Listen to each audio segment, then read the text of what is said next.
남유다 마지막 성군으로 기록되는 인물입니다. 그는 8살의 어린 나이에 왕이 돼서 31년간 나라를 다스리고 39세에 일찍 이른 나이에 세상을 떠납니다. 39세 되시는 분이 혹시 계십니까? 그런데 그렇게 어린 나이에 왕이 돼서 39살의 세상을 떠날 만큼 오래 살지 않았던 이 요시야 왕이 남유다의 마지막 등불이 될 수 있었던 것이 무엇인가? 2절을 보십시오. 요시야가 여호와 보시기에 정직히 행하여 그의 조상 다윗의 모든 길로 행하고 뭐였어요? 좌우로 치우치지 아니하였다. 정말 이 세상 살아가면서 힘든 것 중에 하나가 좌우로 치우치지 않는 거예요. 그런데 8살의 왕이 됐어요. 8살이 뭘 알겠어요? 정치를 알겠어요? 인간관계를 제대로 알겠어요? 39살의 세상을 떠났어요. 어른들도 좌우로 치우치지 않는 게 어렵잖아요. 중심 잡기가 힘들어요. 근데 왕이 되고 나면 모든 민원을 다 듣게 되잖아요. 또 국내 문제뿐만 아니라 국제적인 문제까지 같이 이걸 다뤄야 되는 국가 지도자 아닙니까? 좌우로 흔들리지 않고 중심을 잡을 수 있는 것만큼 어려운 게 어디 있냐고요. 그런데 요시야는 중심을 잡았다는 거예요. 저는 여러분들이 중심을 잡을 수 있기 바랍니다. 오늘 말씀 가운데 그 지혜를 발견할 수 있기를 바랍니다. 이 요시야 왕은 그가 왕이 되고 나서 그의 인생에 3가지 중요한 사건을 겪어요. 오늘 본문 말씀에는 한 가지가 소개가 되어 있는데 3절에 왕으로 치리하게 된 지 18년째 됐을 때, 그러니까 26살이죠. 26살 때 일어났던 중요한 사건인데, 이것이 있기 전에, 이 일이 있기 전에 먼저 2가지 사건이 먼저 있었어요. 그 내용은 열왕기 하에 기록되지 않고 역대 하에 기록이 되어 있어요. 그러면 목사님 왜 열왕기 하에는 없고 역대 하에 있습니까? 우리가 앞 시간에 므낫세에 대해서 나눴잖아요. 그 므낫세의 인생에도 역대 하에 기록되어 있는 내용이 있고 열왕기 하에 그 내용이 빠져 있는 게 있었잖아요.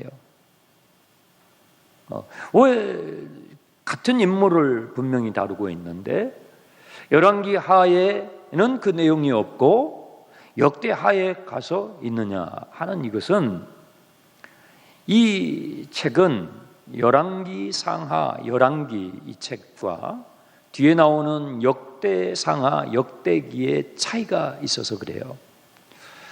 열왕기와 역대기는 2가지 점에서 차이가 있는데 기록한 시점이 달라요.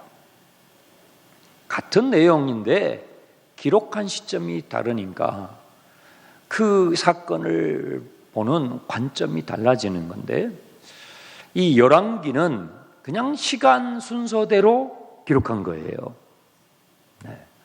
그 사건이 일어났던 시간 순서대로 쭉 기록한 거예요. 그러니까 우리가 이 북이스라엘과 남유다가 어떻게 망해가는지를 우리는 열왕기 상하를 보면서 시간 순서대로 쭉 살펴볼 수가 있죠. 그런데 역대기는 반대예요. 역대기는 나라가 망하고 나서 바벨론 포로 생활을 마치고 돌아와서 쓴 거예요. 그러니까 역으로 쓴 거예요. 열왕기는 그 시간 사건이 일어났던 순서대로 썼는데, 역대기는 바벨론에 끌려가가지고 포로 생활 70년 마치고 돌아와가지고 과거에 있었던 사건들을 썼어요. 그러니까 기록한 시점이 거꾸로지요. 그러면 왜 그렇게 했느냐? 열왕기는 왜 나라가 망하게 됐는가를 설명해 주는 거예요. 그럼 이 역대기는 왜 썼느냐? 역대기는 포로 생활을 마치고 돌아와서 이제 뭐 해야 돼요? 나라가 망해가지고 뭐 남아있는 게 없어요. 다 무너져 있는 거예요. 무너져 있는 그것을 다시 세워야 되잖아요. 다시 세워야 하니까 시간을 거슬러 기록하면서 자, 그러면 이제 우리가 어떻게 이 나라를 다시 세울 것인가 하는 관점에서 기록했기 때문에 그런 것입니다. 예를 들어보면 므낫세를 예를 들면 므낫세가 실컷 죄를 짓습니다. 아니면 노골적으로 죄를 짓습니다. 남유다의 역사상 가장 악한 짓을 많이 했죠. 그것이 뭐 낱낱이 이 열왕기 하에 다 기록이 되어 있습니다. 그런데 이 역대 하에는 므낫세가 회개한 내용이 기록이 되어 있어요. 바벨론 포로에서 돌아온 사람들의 입장에서는 므낫세가 그렇게 죄를 많이 지었다는 그 사실보다도 더 중요한 게 뭐예요? 그가 회개한 사실이에요. 그가 회개했더니 하나님께서 그를 용서하시고, 이 사람은 보통 인간이 아니에요. 남유다에서 가장 악질이었던 사람이에요. 이런 인간은 망해도 싸고 저주를 받아도 싸요. 그 나라를 말아먹은 사람이에요. 그런데 그렇게 악질인 므낫세가 회개를 하니까 하나님이 어떻게 해요? 용서하셨어요. 용서하시고 귀환하게 해주셨어요. 귀환하게 해주시고 그 다음에요, 왕위를 다시 회복시켜 주셨단 말이죠. 그러니까 바벨론 포로에서 귀환한 사람들에게는 바로 그 사실이 중요했던 거예요. 좀 이해되시죠? 자, 이제 그러면 역시 이 요시야에 대한 내용도 지금 22장 3절에 그가 18년째 왕으로 있을 때에 그의 나이 26살 때 아주 중요한 사건이 있는데, 이 사건 전에 두 가지 더 중요한 사건이 먼저 일어났었어요. 그것이 역대하에 기록이 되어 있어요. 역대하 34장을 가보겠습니다. 조금만 뒤로 가보세요. 역대하 34장이에요.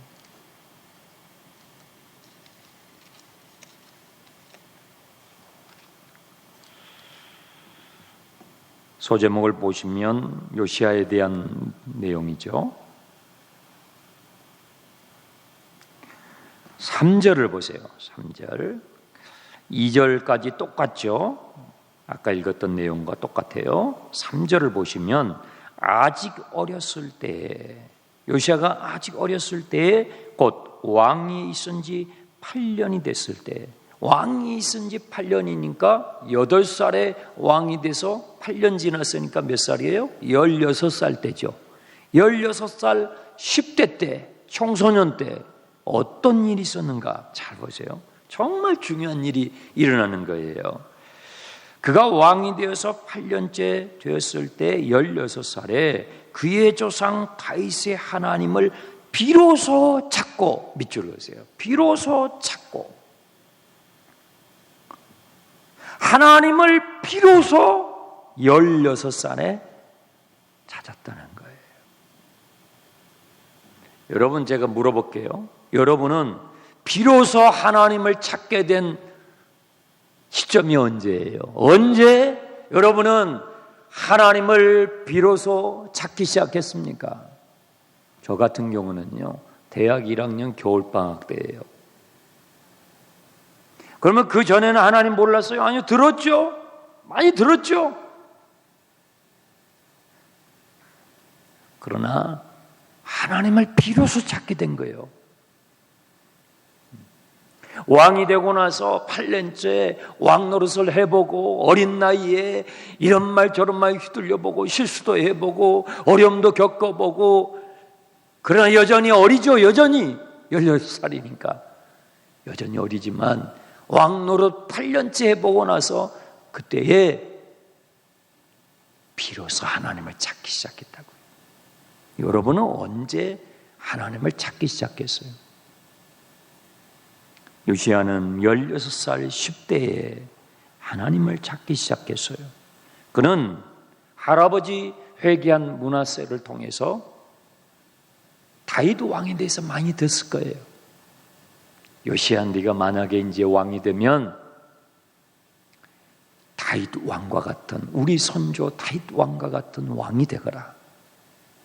그 다윗 왕이 하나님을 얼마나 경외했는지 아니? 너는 그런 왕이 되거라 하면서 회개하고 돌이켰던 그 할아버지의 품에서 6년 동안 자라면서 그걸 많이 들었어요. 그런데 들었지만 그것이 자기의 가슴까지 내려오기까지는 왕이 되고 나서 8년이 지난 거예요. 왕이 되고 나서 8년째 지났을 때에 내 인생에도 정말 하나님이 살아계시는지, 정말 하나님이 날 도우시는지를 이 요시야가 찾기 시작했던 거예요. 청소년의 시기가 참 그래서 중요해요.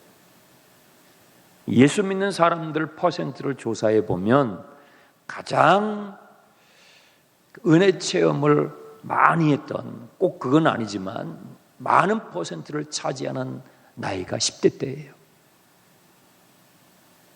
그래서 여러분 이 교육목장 캠프에 여러분 자녀들을 꼭 보내주셔야 되는 게, 뭐 청소년기에 뭐 시험 준비도 해야 되고, 뭐 휴가도 가야 되고 다 해야 되죠. 그런데 그걸 좀 조정하셔요.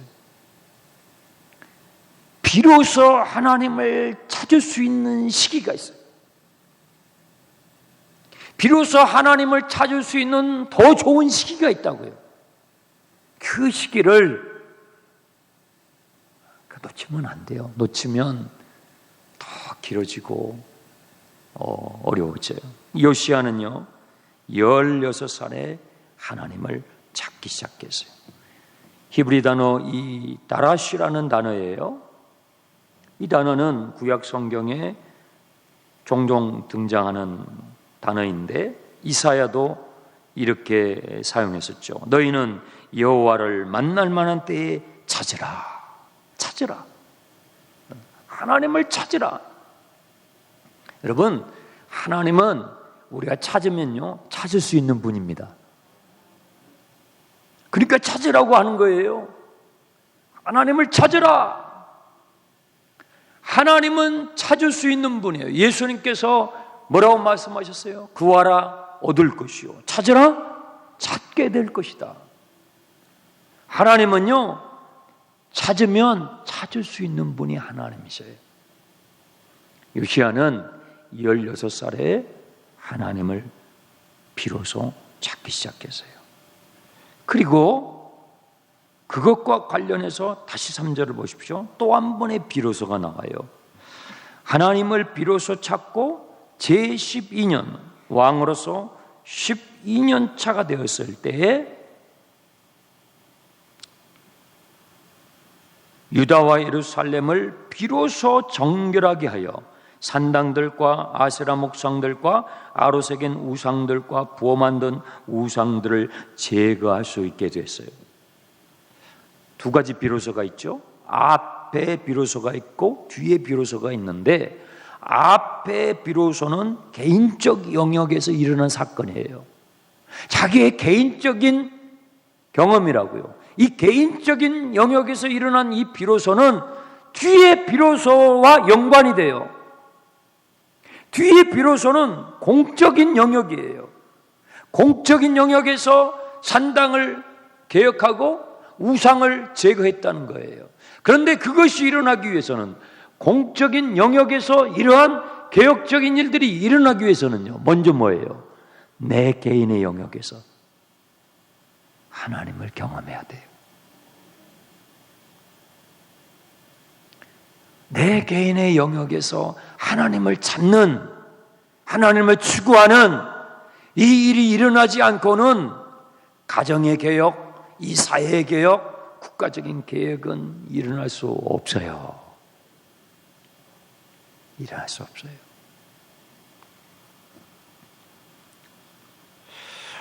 이 요시야가 16살에 하나님을 자꾸 추구하게 되니까 어떤 일이 벌어졌습니까? 죄가 죄로 보이기 시작하는 거예요. 여러분, 하나님을 추구하면요, 죄가 죄로 보이기 시작해요. 죄가 싫어지기 시작해요. 죄를 안 짓고 싶어져요. 마치 어둠이 빛 가운데 가까이 나가는 것과 같은 거예요. 빛 가운데 더 가까이 나아가면 그 어둠이 싫어지는 거예요. 그 어둠을 벗어버리고 싶어지는 거지요. 근데 반대로 하나님을 추구하지 않게 되면요, 반대로 하나님과 자꾸 멀어지게 되고 하나님을 자꾸 멀리하게 되면요, 죄가 죄로 보이지 않게 돼요. 죄가 죄로 보이지 않게 되고 죄를 자꾸 합리화하게 되고 죄를 탐닉하게 돼요. 요시야가 16살에 하나님을 추구하니까, 자꾸 하나님을 알기를 힘쓰니까 죄가 보이기 시작하는 거예요. 이것도 죄였네? 이것도 우상이었네? 이것도 죄였네? 보여지기 시작한 거예요. 그래서 그 땅을 정결하게 했다라는 것이죠.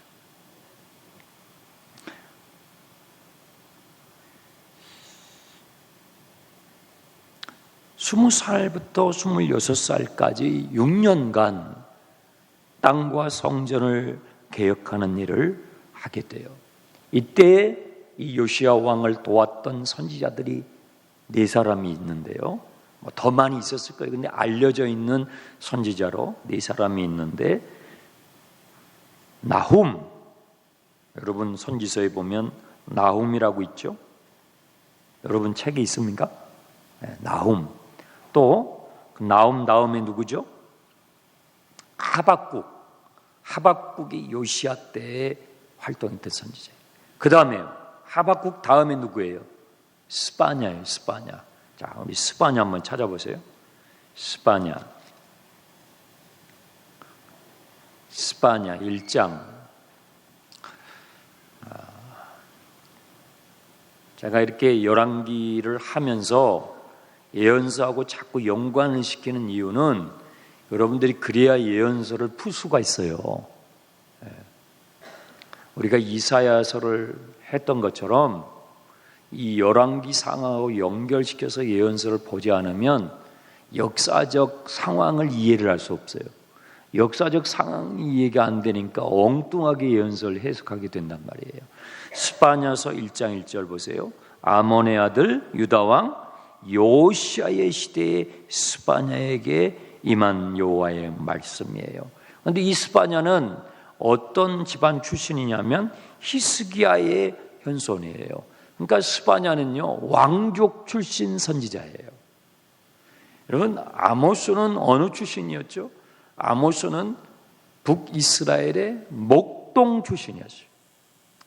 선지자는 그 출신이 다양해요. 아모스는 목동 출신인데 스바냐는요, 왕족 출신 선지자예요. 이 스바냐가 요시야 때 요시야의 개혁을 도왔던 분이고요. 특히 이 요시야의 개혁에 정말 지대한 공헌을 한 선지자가 있죠. 누구예요? 에레미야입니다. 자, 에레미야서 1장을 가보세요. 앞으로 가야 되겠죠. 에레미야서 1장 보세요. 에레미야 1장 1절부터 2절까지 보겠습니다. 벤야민 땅 아나도스의 제사장들 중 힐기야의 아들 예레미야의 말이라. 아몬의 아들 유다 왕 요시야가 다스린 지 13년에 여호와의 말씀이 예레미야에게 임하였다. 그렇게 되어 있죠. 예레미야서가 길죠. 예언서 가운데서 두 번째로 큰 책이 예레미야서예요. 예레미야는 예레미야 예가까지 썼기 때문에 거의 분량이 이사야서만큼 많아요. 그런데 그 예레미야가 언제 활동했다고요? 요시야 왕 때부터요. 네. 그래서 여러분들이 이제 열왕기의 하에 있는 요시야의 활동을 쭉 보면서 거기에 예레미야의 이름은 직접 안 나오지만 그 예레미야 옆에서 요시야 옆에서 그 개혁을 계속 돕고 있는 사람이 바로 예레미야였다는 것을 여러분들이 염두에 두시라 이 말이죠. 그러면 예레미야는 집안이 어떤 집안이었을까요? 본문으로 돌아가겠습니다. 열왕기 하 22장. 아까 원래 본문으로 돌아옵니다. 열왕기하 22장 3절. 3절에 보시면 요시야가 왕이 되었을 때 세 번째로 일어났던 그의 인생에 아주 중요한 사건이 기록이 되어 있어요. 3절. 요시야 왕 18째 해. 18째 해니까 26살이죠. 왕이 무술람의 손자 아살랴의 아들 서기관 사반을 여호와의 성전에 보냈어요. 왜 성전에 보냈냐면 이게 나라를 개혁하고 보니까 성전이 너무 오래돼 가지고 이 보수할 때가 너무 많은 거예요. 그래서 성전을 보수하기 위해서 서기관을 대제사장에게 보냈는데 4절. 너는 대제사장 힐기야에게 올라가서 백성이 여호와의 성전에 드린 은 곧 문지키는 자가 수납한 은을 계산하라 하고 지시를 하는데 대제사장 이름이 누구예요? 힐기야예요. 이 힐기야가 예레미야의 아버지예요. 그러면 예레미야는 집안이 어떤 집안이죠? 제사장 집안이에요. 스바냐는요 왕족 집안이에요. 예레미야는요 대제사장 집안이에요. 제사장 출신 선지자가 바로 예레미야예요. 이 요시야 왕이 대제사장 힐기야에게 이제 성전을 보수해야 되는데 예산이 필요하잖아요. 우리도 교회를 보수하려면은 거기에 마땅한 예산을 책정을 하고 집행을 하지 않습니까? 맞아요. 성전을 보수하려면 예산이 필요한데 이게 적지 않는 예산이죠. 국가의 예산을 집행을 할 때 투명하게 집행이 돼야 하기 때문에 서기관을 대제사장에게 보내서 이렇게 하라고 지시를 구체적으로 한 것입니다. 그 내용이 4절부터 7절까지 나와 있는 것이죠. 투명한 예산 집행이 되도록, 그래서 성전 보수가 정한 기간에 맞춰질 수 있도록 그렇게 지시를 했는데 그 과정에서 뜻밖의 일이 벌어졌어요. 8절. 대제사장 힐기야가 서기관 사반에게 이르되 내가 여호와의 성전에서 율법책을 발견했습니다. 누군가 숨겨놓은 율법책을 성전을 수리하다가 발견하게 된 거예요. 그래서 그 발견한 성경책이죠. 이 율법책을 대제사장이 서기관에게 보여주면서 그것을 읽어주니까 이 서기관이 그 말씀을 듣고 그 책을 받아가지고 왕에게 달려가서 왕에게 똑같이 그것을 읽어주었어요. 네, 9절. 서기관 사반이 왕에게 돌아가서 보고하고 이르기를 왕의 신복들이 성전에서 찾아낸 돈을 쏟아 여호와의 성전을 맡은 감독자들의 손에 맡겼나이다 하고, 또 서기관 사반이 왕에게 말해 이르되 제사장 힐기야가 내게 책을 주더이다 하고 사반이 왕의 앞에서 읽음에, 대제사장이 자기에게 읽어줬던 것처럼 서기관이 왕 앞에서 그 받은 책을 읽어주었더니 그 요시야 왕이 그 하나님의 말씀을 듣고 어떻게 반응을 했냐면 그의 옷을 찢었어요. 성경을 읽다 보면 옷을 찢는 그런 일들을 보죠. 극도의 슬픔을 표시할 때에 그렇게 합니다. 요시야는 서기관이 율법책을 읽어주면서 왜 이 나라가 이렇게 망해가는지를 이해하게 된 거예요. 왜 이 나라가 이 지경까지 오게 되었는지를 하나님의 말씀을 쭉 읽어주는 걸 들으면서 이 왕이 그것을 이해하면서 마음의 슬픔이 몰려오는데 그 슬픔을 주체할 길이 없어서 자기 옷을 찢었다는 것이죠. 여러분, 성경을 읽으면요, 여러분의 인생이 이해가 되기 시작해요. 성경을 읽고 성경을 들으면요, 여러분이 이렇게 예배 때 말씀을 들으면 쫙 지나온 삶이 지나가지 않습니까? 오늘 하루가 지나가지 않습니까? 하나님의 말씀으로 조명이 되지 않습니까? 오늘 여러분의 직장 생활, 여러분의 가정 생활, 오늘 하루가 아니 지나온 여러분의 과거와 오늘과 앞으로 있을 여러분의 미래가 쭉 펼쳐지지 않습니까? 이해가 되지 않습니까? 네. 하나님 말씀의 능력이에요. 왜 이 나라가 이렇게 됐는지, 왜 우리가 이 지경까지 왔는지, 요시야가 서기관이 하나님의 말씀을 읽어줄 때에 이해가 되기 시작해. 저는 여러분이 성경을 읽을 때에, 하나님 말씀을 들을 때에 여러분의 인생이 이해가 되기를, 해석되기를 축복합니다. 성령님이 그 일을 하셔요. 그 일을 성령님이.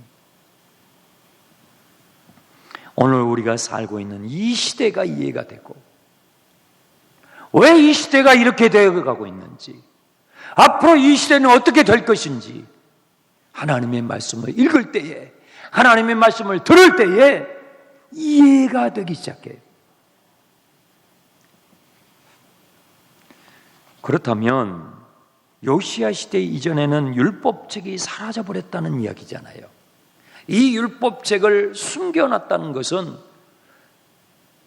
그 전에는 율법책이 사라져버렸다는 이야기인데, 그러면 누가 왜 이 율법책을 성전 안에다가 숨겨놨을까요? 왜 숨겨놓을 수밖에 없었을까요? 그것은 요시왕 이전의 왕들, 그의 아버지와 그 할아버지가 노골적으로 하나님께 대적을 했을 때에 그가 그 선대 왕들이 모든 율법책을 다 없애버린 거예요. 성경을 없애버린 거예요. 원래 왕 옆에는 항상 율법책을 놔두고 읽도록 돼 있어요. 신명기에 나오죠. 모세가 여호수아를 임명하고 나서 뭐라고 당부해요? 너는 이 율법책을 주야로 묵상하라고. 여호수아가 그가 세상 떠날 때에 이스라엘 백성들에게 뭘 해요? 이 율법책을, 하나님의 말씀을 가까이 해야 된다, 그것을 신신당부하잖아요. 그런데 왕도 율법책을 버려버렸어요. 태워버렸는지 버렸는지 버려버렸어요.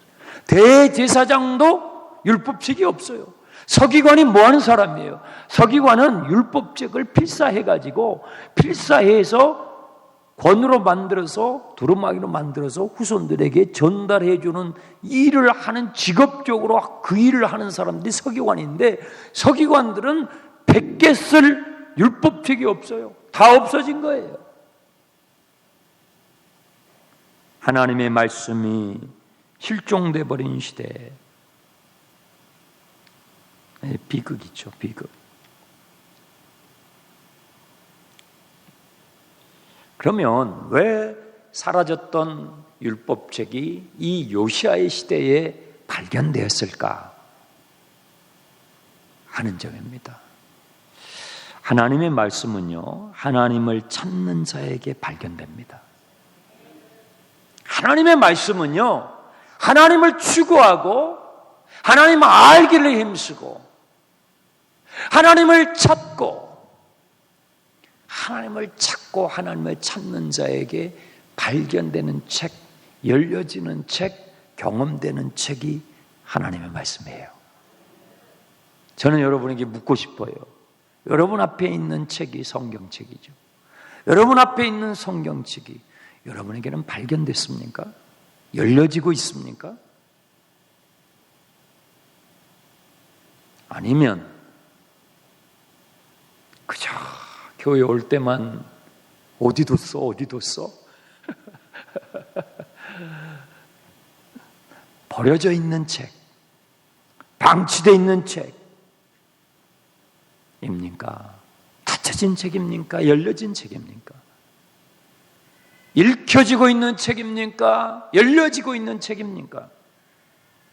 요시야에게 왜 요시야 시대에 사라졌던 율법책이 왜 이때에 발견되느냐 이 말이에요. 그가 하나님을 찾고 찾았더니 하나님의 말씀이 열려지기 시작한 거예요.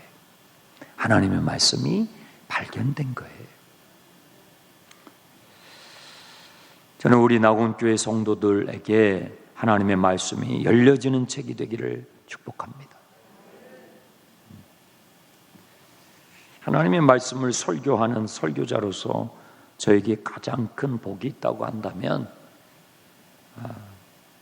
성경책이 이렇게 열려지는 그 기쁨, 하나님의 계시가 열려지고 저의 존재가 해석이 되고 저의 인생이 해석이 되고 저의 과거가 해석이 되니까 저의 현재가 해석이 되고 저의 미래가 해석이 되고 이 시대가 해석이 되고 앞으로 나아가야 할 방향이 해석이 되고 왜 사람들이 불안해요?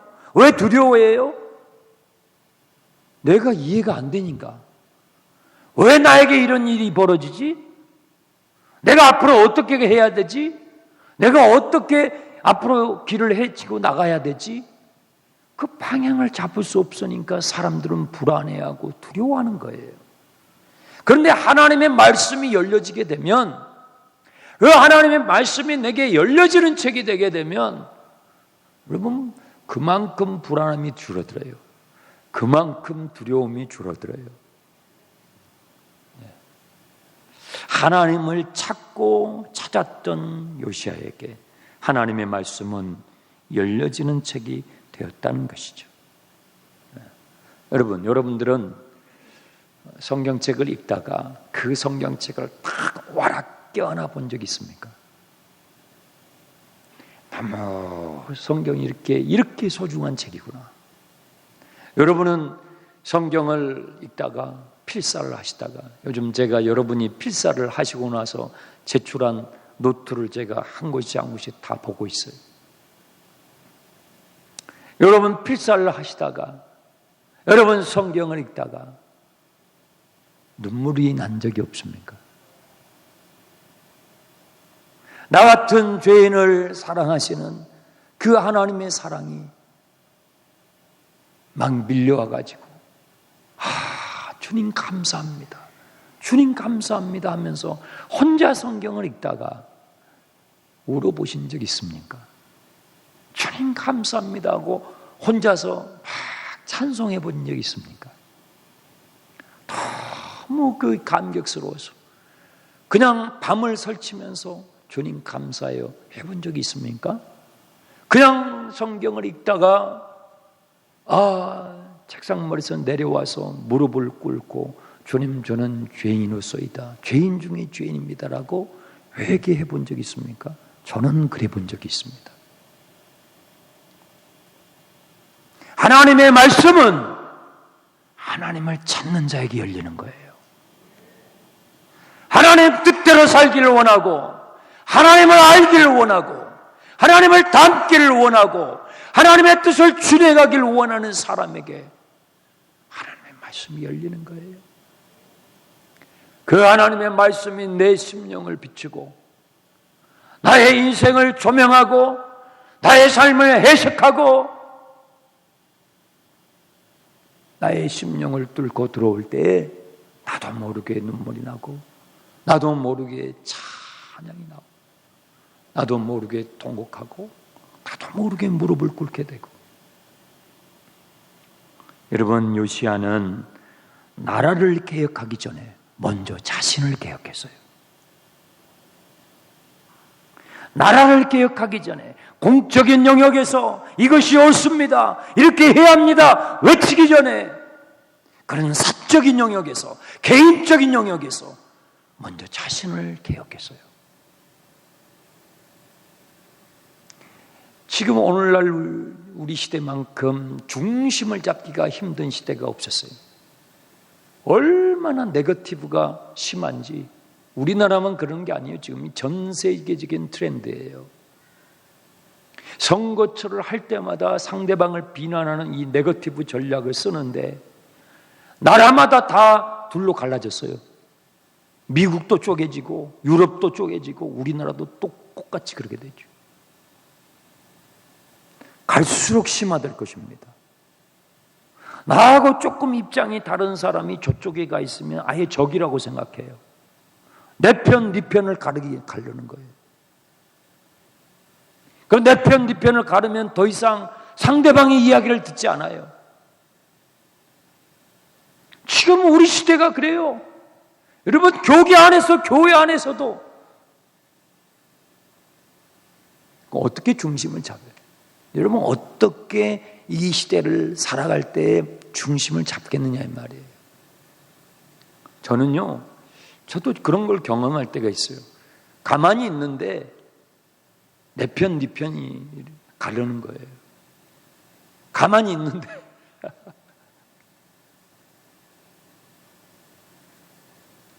자기 편에 안 오면 내 편이 아니라고 생각하는 시대라고요. 그것이 아니잖아요. 어떻게 중심을 잡느냐 이 말이에요. 요시야는요, 중심을 잡았습니다. 요시야는 하나님의 말씀 앞에서 중심을 잡는 거예요. 여러분, 하나님의 말씀은요, 좌로나 우로나 치우치지 않아요. 여러분, 하나님은 좌의 길일까요, 우의 길일까요? 여러분, 예수님은 좌파예요, 우파예요? 좌파인 분들은 예수님이 좌파처럼 보일 것이고, 우파의 성향이 있는 분들은 예수님이 우파처럼 보일 것이고, 그렇지 않아요. 예수님은 좌파, 우파에게 모두 다 공격을 받으셨어요. 예수님 당시에 우파는 바리새인들이었어요. 예수님 당시에 좌파는 사두개인들이었어요. 이 양쪽 진영은 평소에는 모든 사안에서 충돌했어요. 그런데 한 가지 사안에서 일치했어요. 예수님의 십자가에 못 박는 일에서는 일치했어요.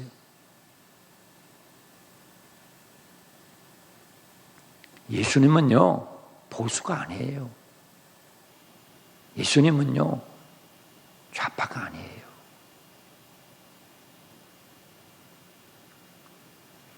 그러면은 어떻게 구원자가 되겠습니까? 하나님의 나라는 혈과 육을 넘어서야 되는 거예요. 하나님의 나라는 인간의 논리와 인간의 지식과 인간의 수준을 뛰어넘어야 되는 거예요.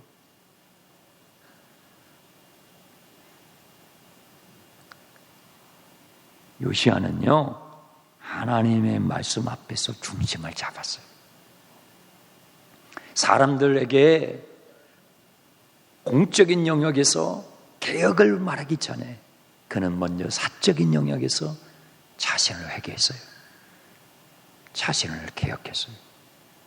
그래서 이 요시야 시대에 가장 눈부신 개혁이 이루어졌던 것입니다. 진정한 개혁은 누구를 대통령으로 뽑아가지고 되는 게 아니에요. 이 사람을 뽑으나 저 사람을 뽑으나 똑같아요. 크게 차이가 없어요.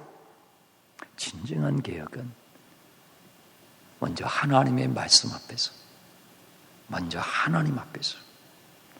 여러분, 하나님이 절대적 기준입니다. 절대적인 기준이 사라진 시대, 절대적인 가치관이 무너진 시대, 하나님이 없다 하고, 하나님은 이제 더 이상 없다라고, 신은 없다라고 말하고, 무신론적, 진화론적 세계관의 가치관 속에서 모든 기준이 무너지는 것은 당연하죠. 왜? 절대적 가치관이 없으니까. 그 하나님의 말씀 앞에서 나 자신을 돌아보지 않는다면 어떤 시대에도 진정한 개혁은 일어날 수 없게 되는 것이죠. 요시야는요, 먼저 자신을 개혁했어요. 그래서 비록 나이는 어렸지만 그가 개혁할 때에 하나님의 사람들이 그를 도왔고, 그가 개혁할 때에 국가적인 개혁이 이루어질 수 있었던 것이죠. 여러분, 신앙생활은요, 맹목적이 되면 안 돼요. 맹목적.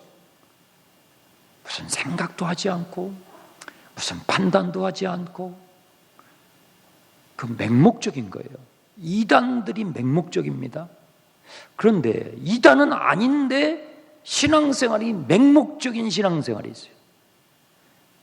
그래서 하나님의 말씀이 그의 삶 가운데 없어서 그래요. 하나님의 절대적인 기준인 하나님의 말씀을 매일 읽으십시오. 여러분, 매일 성경을 읽으세요. 텔레비전 보기 전에, 텔레비전 보고 나서, 요즘 텔레비전보다도 유튜브를 훨씬 많이 보시죠. 유튜브 보시고 나서 꼭 성경을 한 장 읽고 주무세요. 여러분의 뇌를, 여러분의 심령을 하나님의 말씀으로 씻고 주무시라 이 말이에요. 그것을 안 볼 수는 없으니까, 그것을 사용하지 않을 수는 없으니까, 그러나 그를 사용하되 하루를 마무리할 때에 하나님의 말씀을 듣고 하나님의 말씀을 읽고 그 절대적인 기준 앞에서 다시 나 자신을 중심을 잡고 주무시라 이 말이에요. 그래야 그 다음날 중심을 잡고 일어날 거 아니에요. 좌우로 치우치지 않고 하루를 시작할 수 있을 거 아니에요. 요시야의 아버지 아몬은요, 그 할아버지 히스기야가 내 때만 괜찮으면 돼 하면서 무책임한 말을 던지지 않았습니까? 그래서 아몬은 정말 그 므낫세와 아몬은 어차피 이 세상 망할 세상인데 하면서 정말 자포자기 체념적으로 갔어요. 그런데 요시야는요, 똑같은 그 예언의 기록을 받겠지만 요시야는 그렇게 하지 않아요. 요시야는 하나님의 말씀 앞에서 자신의 주어진 삶을 책임감 있게 살아가요. 그렇죠? 그것이 말씀의 능력이에요. 그 아버지, 그 할아버지는 어차피 망할 세상이네 하고 무책임하게 살아갔어요. 그런데 이 요시야는 나이는 어리지만 매일 그 절대적인 하나님의 말씀 앞에서 자기를 성찰했기 때문에 그는 책임감 있는 삶을 살아가게 되었던 것입니다. 매일 성경을 읽고 묵상하십시오. 그 말씀 속에서 빛을 발견하시고 지혜를 얻으시고 여러분의 삶의 동력을 얻게 되시길 주님의 이름으로 축원합니다. 기도하겠습니다. 하나님 아버지, 중심 잡기 어려운 시대입니다. 좌로나 우로나 치우치기 쉬운 시대입니다. 어떻게 우리의 중심을 잡아야 합니까? 하나님의 말씀 앞에서 매일 나의 중심을 잡아가는, 그리하여 책임감 있는 삶을 살아드릴 수 있는 우리 모두가 되게 하여 주옵소서. 예수님의 이름으로 기도합나이다. 아멘.